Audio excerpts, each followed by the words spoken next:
Assalamualaikum warahmatullahi wabarakatuh. Waalaikumsalam warahmatullahi wabarakatuh.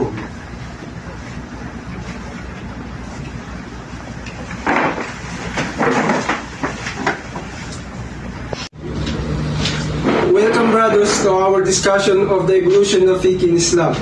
Today, let us approach this topic within humility and compassion, recognizing the diversity of perspective within community.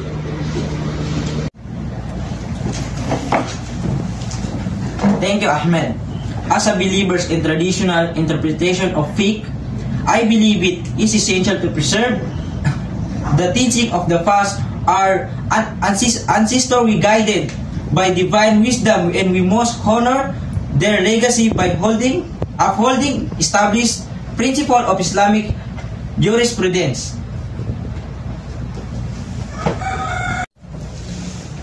While I respect the wisdom of our predecessors, I also believe in the importance of critically examining traditional interpretations. Fiqh must involve to address the complex realities of our modern world, including issues of social justice and I agree, Yusuf. Our faith is dynamic and adaptive, capable of guiding us through the challenges of every era. By embracing development and faith, we can ensure that Islam remains relevant and responsive to the needs of our community.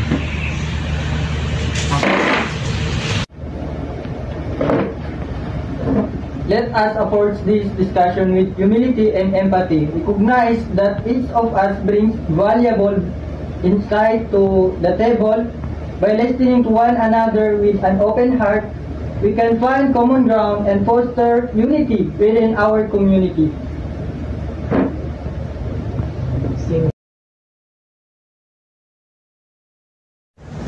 It is heartening to see such openness and respect in our dialogue today. While we might hold different views on fiqh, our shared commitment to understanding and empathy unites us as a community. Ended, Ahmed. By honoring the wisdom of the past and embracing the potential for growth and development, we can navigate the complexities of fiqh in humility and grace.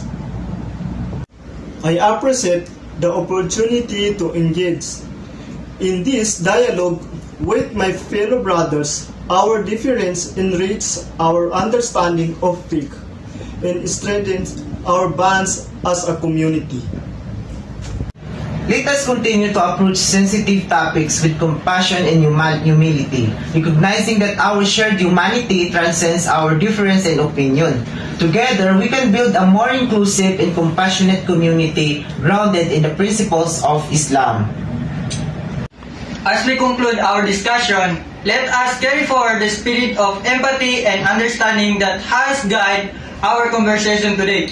By listening to one another with an open heart and minds, we can create a brighter future for our community and uphold the principles of Islam with integrity and compassion.